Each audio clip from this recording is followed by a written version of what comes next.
मी लीना तुम्हा सर्वांचे अन्नपूर्णत्व किचनमध्ये स्वागत करत आहे. तर आता थंडी पडली आहे, तर डिसेंबर जानेवारी ह्या महिन्यामध्ये हळदीचं दूध पिलेलं केव्हाही चांगलं. तर ते सोप्या पद्धतीने कसं बनवायचं, आरोग्याच्या दृष्टीने खूप पौष्टिक आहे, तर ते तुम्हाला मी आज करून दाखवते. 1 ग्लास दूध घेतलंय आणि 1/4 टेबलस्पून मी हळद घेतली आहे. 2 टेबलस्पून मी गूळ घेतलाय.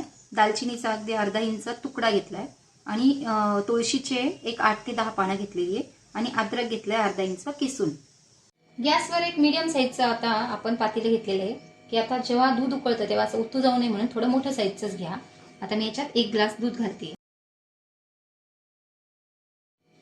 आता दूध चांगलं बॉईल होऊ द्या आणि चांगली उकळी आली का मग त्याच्यामध्ये आपण जे इन्ग्रेडियंट्स घेतले ते त्याच्यात मिक्स करणार आहे. आता दूध चांगली उकळी आली आहे. आता मी याच्यात अगोदर हळद घालणार आहे.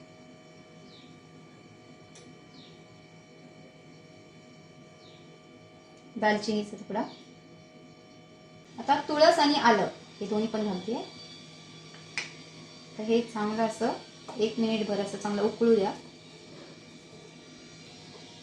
आता 1 मिनिट चांगलं असं उकळलं नाही दूध की त्याच्यात सगळ्या इन्ग्रेडियंट्सचा सगळा असा छान असं त्याचा अर्क त्याच्यात उतरेल आणि आपलं दूध असं छान पौष्टिक तयार होईल. गॅस बंद करून दुधाचं पातेलं मी आता गॅसवरून खाली घेतलेलं आहे आणि आता याची वाफ थोडीशी अशी गेली आहे, म्हणजे कमी प्रमाणात झाली आहे, थोडंसं थंड प्रमाण झाले. तर गूळ आता ह्या स्टेपवर आपण घालणार आहे, कारण गॅस चालू असताना गूळ घातला तर दूध फाटण्याची शक्यता असते, म्हणून गॅस बंद करून आता आपण गूळ घालणार आहे.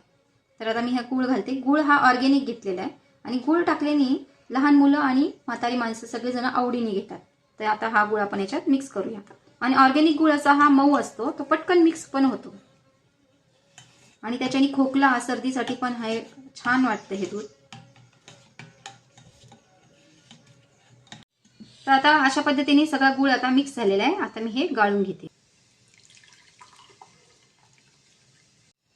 तर अशा पद्धतीने आपण हळदीचं दूध असं छान बनवलंय. तर ते तुम्ही नक्की ट्राय करा आणि थंडीच्या पिरियडमध्ये हे खूप पौष्टिक आहे, आरोग्याच्या दृष्टीने खूप चांगलं आहे. तर तुम्ही नक्की बनवून पहा आणि अन्नपूर्णा किचनला लाईक करा, शेअर करा, सबस्क्राईब करायला विसरू नका.